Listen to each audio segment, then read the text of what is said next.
اللہ میرے وطن کو بھی یہ برکتیں نصیب کر دے. ابھی دستار بندی ہو رہی تھی, وقت مختصر, موضوع چھوڑ دیا میں نے, آدھا بیان کیا, زندگی میں پھر کبھی. ابھی دستار بندی ہو رہی تھی, 5-4 طلباء کرام آئے, حضرت جی نے ان کے سر پہ دستار باندھی. ان بچوں کے والدین بھی آئے ہوں گے. آج میں گزارش کروں آپ سے,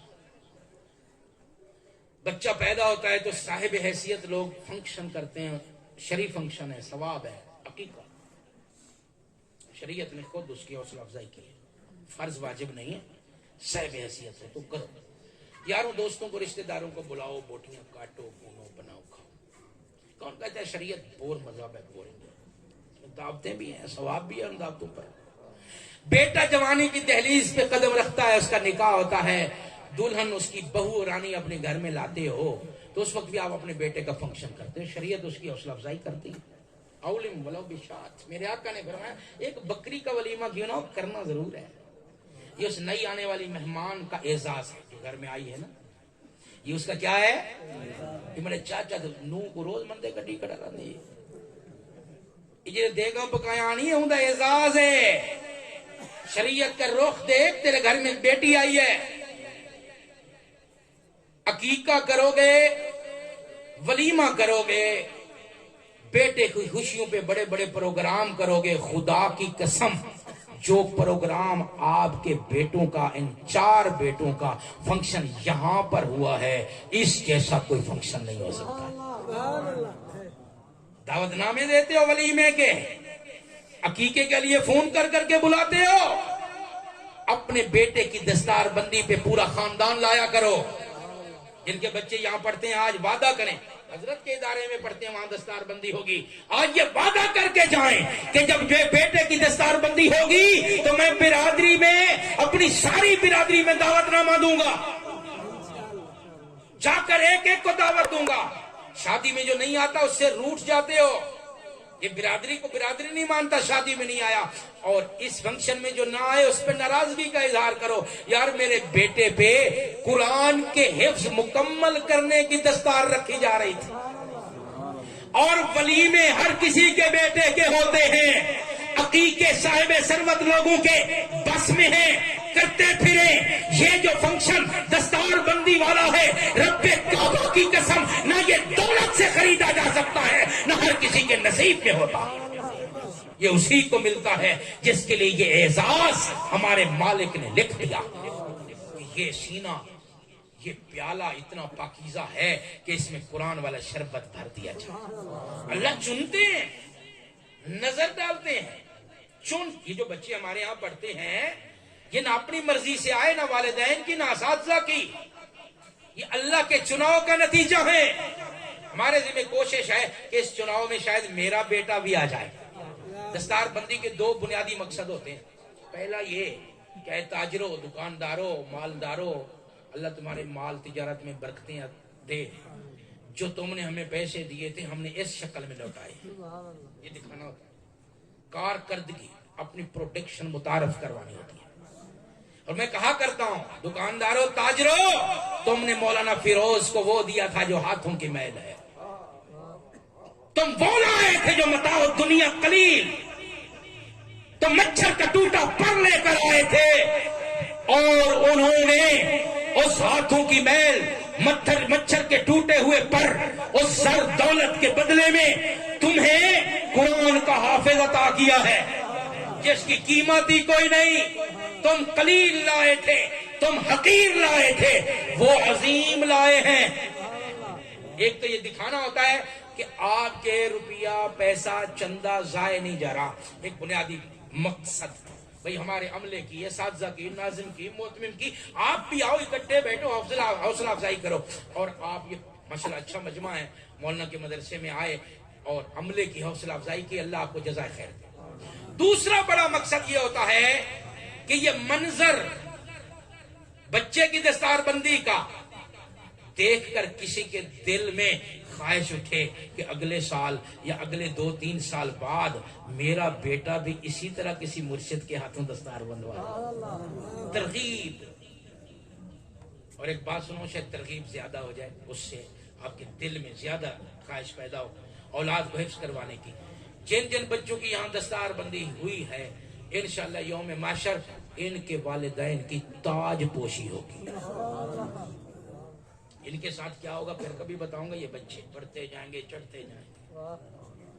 یہ ان پڑھ بابا، بوڑھا، یہ ہاری، کسان، یہ کھیتوں میں کہیں چلانے والا، ہل چلانے والا، پوری سے سیدھے سے نماز بالترتیب یاد نہیں ہے، مسئلے مسائل آتے کوئی نہیں، پوچھ پوچھ کے وضو کرتا ہے. قیامت کے دن پوچھا جائے گا یہ بندہ ہے کون یار، پہچانو. سر پہ تاج ہوگا، اس پہ نگ موتی لگے ہوں گے، اور ایک ایک موتی کی روشنی اتنی ہوگی جتنا آج سورج روشنی ڈالتا ہے دنیا پر. پوچھ رہے ہوں گے لوگ کہ یہ کون ہے، یہ تو فلانا ہے، یہ تو نہ پیر ہے، نہ مرشد ہے، نہ عالم ہے، یہ تو فلانا کریانے والا ہے، یہ تو فلانا کسان ہے، جٹ زمیندار ہے. بتایا جائے گا نہیں، یہ سارے تعارف دنیا میں تھے، یہاں اس لیے تاج ہے کہ یہ حافظ قرآن کا بابا ہے. حافظ قرآن کا کیا ہے؟ باپ ہے. آج وعدہ کر کے جاؤ انشاءاللہ العزیز ہم بھی اپنے بچوں کو 10، 11، 12 یہ 3 سال کا یہ کیٹیگریوں کا بچہ، جس کے 10 سال کا بیٹا، 11 سال کا بیٹا، 12 سال کا جن کا ہے، وہ نقد لائیں گے، کل لائیں گے. کل چوتھی میں پڑھتا ہے، چوتھی چھڑوا دو. اس عمر کا بچہ تیسری میں یا چوتھی میں ہوتا ہے، قلیل 5ویں میں. شہروں میں چلے جاتے ہیں 11-12 سال کے بچے 5ویں میں، دیہاتوں میں کم جاتے ہیں. انشاءاللہ دین بھی بنے گی، دنیا بھی بنے گی. وہ زمانہ گیا ہے جب حافظ انگوٹھے چاٹتے تھے، اب تو حافظ پر انگلش بولتے ہیں. میرے مدرسے میں عربی اور انگلش بولی جاتی ہے، اردو پنجابی سرائکی پہ پابندی. میں حافظ قرآن بچہ لیتا ہوں، حفاظ ایجوکیشن ہے ہمارے یہاں. 13 سال کا حافظ قرآن بچہ داخل کرتے ہیں. اگر آپ کا بھی کسی کا ہو صاحب ذوق ہو تو تشریف لائیں. 13 سال پرائمری یا مساوی پرائمری تعلیم، چوتھی وغیرہ کچھ ہو، 13 سال کا اس کو لیتے ہیں. 5 سال میں ثانوی عامہ مہد عربی کے ساتھ کرواتے ہیں، اور سائنس کے ساتھ میٹرک کرواتے ہیں، اور عربی انگلش ایسے بولتا ہے جیسے اس کے گھر کی زبان ہو. پچھلے دنوں میں UK سے کچھ مہمان آئے اور انگریزی بول رہے تھے. بچپن سے وہاں گئے، وہاں سیکھ گئے. لندن مانچسٹر میں رہتے ہیں، تو وہاں سیکھ گئے اور ان کو انگلش میں بڑا ناز تھا. مدرسے میں آئے طلباء کے ساتھ جب انہوں نے انگلش بولی تو احساس کمتری کا شکار تھے، چھپ رہے تھے. وہ زمانے چلے گئے ہیں. تیسری میں چھڑواؤ گے، اس کی سکول کی تعلیم بھی مولانا فیروز صاحب کے ذمہ ہے انشاءاللہ العزیز. چوتھی میں سکول چھڑواؤ گے، انگلش اور میتھ 1 گھنٹہ اس کا ٹچ دیں گے. اگر ہے تو ٹھیک ترتیب، نہیں تو میری ان سے بھی گزارش ہے یہ کر لے. لوگ اس وجہ سے بھی دور ہیں کہ بچہ ہمارا سکول نہیں پڑھ رہا. صرف 2 چیزیں انگلش اور میتھ 1 گھنٹے میں ہو سکتی ہیں، اور اردو کی املا حفظ کروائیں اس کے ساتھ انشاءاللہ العزیز. نقد 11 سال کا بچہ، 10 سال کا اور 12 سال کا کن کے گھر میں ہے؟ اس سے اوپر عمر فیوریٹ نہیں ہے اس کے لیے. اس سے نیچے بچہ معصوم ہوتا ہے، بیچارہ بستر بھی نہیں اپنا رکھ سکتا، اٹھا سکتا، تو وہ یہاں رہ نہیں پائے گا. یہاں تو کپڑے بھی خود دھونے ہوتے ہیں. جب کبھی جو واشنگ ایریا ہے بچوں کا، جو ہمارا مدرسہ جو کہ شہر میں ہے، اس میں واشنگ مشینیں ہیں بچوں کے لیے. جب ہم پڑھتے تھے نہیں ہوتی تھی یہ سہولیات، ہم ٹوٹیوں پہ دھوتے تھے، ایسے رگڑتے تھے. وہ منظر جب یاد آتے ہیں نا، ایسے لگتا ہے جیسے یہ جنت کے ننھے منھے غلمان بیٹھے. یہ خود دھوتے ہیں، خود برتن دھوتے ہیں، باریاں انہیں کی لگتی ہیں کام کرنے کی، صفائی کرنے کی. جسے بہت چھوٹا نہ ہو، اس بھرے مجمع میں 10، 11، 12 سال کا بچہ کسی کا نہیں ہے. شاباش، یہ سارے تقریر سنا نہیں، ہاتھ نہیں کھڑے کروا رہا ہوں، ڈرو نا. نہ بچے کو لے جاتا ہوں اغوا کر کے. آپ کے اپنے شہر میں مدارس ہیں، میں اس جامعہ صوفہ فضلیہ کی بات کر رہا ہوں، آپ کے شہر میں ہے. دل میں آج ارادہ کر دو کہ بچہ دیں گے انشاءاللہ. ہمارے فیصل آباد میں ایک ادارہ ہے جامعہ دارالقرآن. خدا کی قسم، دارالقرآن کا مطلب ہے قرآن کا گھر. آپ اس مدرسے میں کبھی آ کے دیکھو، واقعی قرآن کا گھر ہے. 60 کلاسیں ہیں تحفیظ کی. جاؤں ان کے تحفیظ کی دستار بندی ہو رہی ہے دسمبر میں، 2 دسمبر کو دعوت نامہ آیا، میں نے پڑھا. حافظ جن کی دستار بندی حفاظ کی ہونی ہے 502 طلباء ہیں. 502 حفاظ. موریتانیہ، کینیا میں 20 شاخیں ہیں جامعہ دارالقرآن کی.